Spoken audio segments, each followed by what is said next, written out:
Hello, I'm Mugrdechian. And I'm Chloe Abbot. And we're here to help you get your TechOn, a one-stop shop with the latest apps, devices, and computer software, bringing you the current trends in media and technology. This is TechOn. In today's episode, we're going to be talking about personal assistants, such as Alexa, Google Home, OK Google, and all the rest that I would rather not say the names of. I think someone is unplugging them. We're good. We may refer to Alexa and her friends freely now. I didn't even know we had smart speakers in the studio, but they make for a good segue for how smart speakers work. As was just illustrated by Lucas, you simply say the activation phrase for the assistant and it activates. Then you state a question or a command. Usually this is a last resort in order to defuse an argument. Let's say your mother-in-law says Breaking Bad first aired in 2003, but you know for a fact that it was later than that. You can simply say, Alexa, when did Breaking Bad first air? Breaking Bad premiered on January 20th, 2008. I know a lot of trivia, and I have won many arguments with the help of my personal assistant. You can gain access to a personal assistant from your phone or computer without having to buy a standalone product. Alexa is an Amazon application.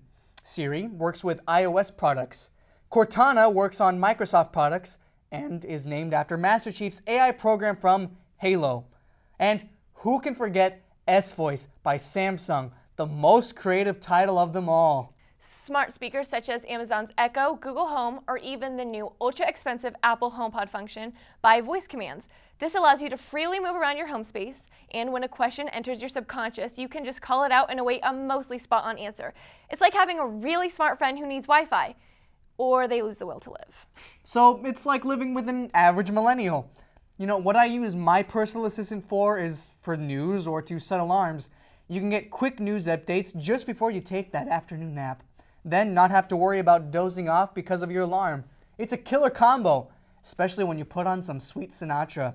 I mean, it doesn't have to be Sinatra, but I think in all of your hearts, the right answer is always Sinatra.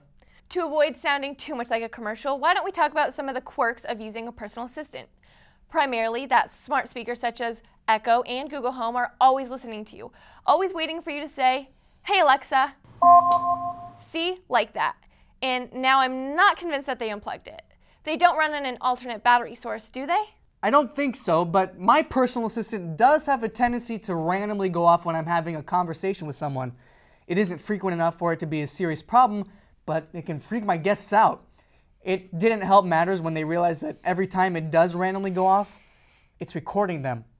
No. But sadly, yes, it is recording you whenever you speak to it, or whenever it thinks that you are speaking to it. So if you say something like, oh, I don't know, I've got a dead body in my closet, that is being stored until you delete it. This is done so that the device becomes used to the sorts of commands that you request for and the sound of your voice.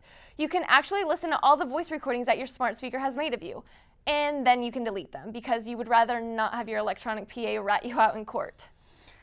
I'm not worried. I've got nothing to hide. Breaches in privacy mean nothing to me. So long as net neutrality is upheld, I'm okay with tech companies knowing everything about me. Okay, bad example, but a way to get party guests warmed up with your new assistant is through a little game of Would You Rather. There are all kinds of games and different tasks that you can have your little PA perform. If you don't have a calculator ready, well, you can always get your PA right on that. Now, getting it to show its work, you're going to be out of luck. Doing research about what your assistant choice can do is a must if you want to get the most out of it. Unless you're like Lucas and you're going to primarily use it as an alarm or jukebox, which is, by the way, a perfectly acceptable use of the device. I love Sinatra. No shaming, Lucas. But as soon as you adopt a PA, get comfortable with the terms of use and its robust features.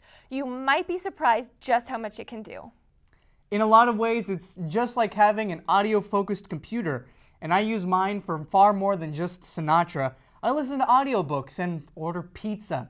There's nothing quite like finishing a segment of TechOn with a roof-of-the-mouth burning cheesy crust supreme pizza. That gives me an idea. Hey Alexa, could you order us a cheesy crust supreme pizza with extra cheese? Have it brought to Titan TV below the Pollock Library. Alexa, never mind. I'm ending today's episode before you bankrupt us, Lucas. And as always, I'm Chloe Abbot. And I'm Mugrdechian. Be sure you tune in next time to get your TechOn. Untitled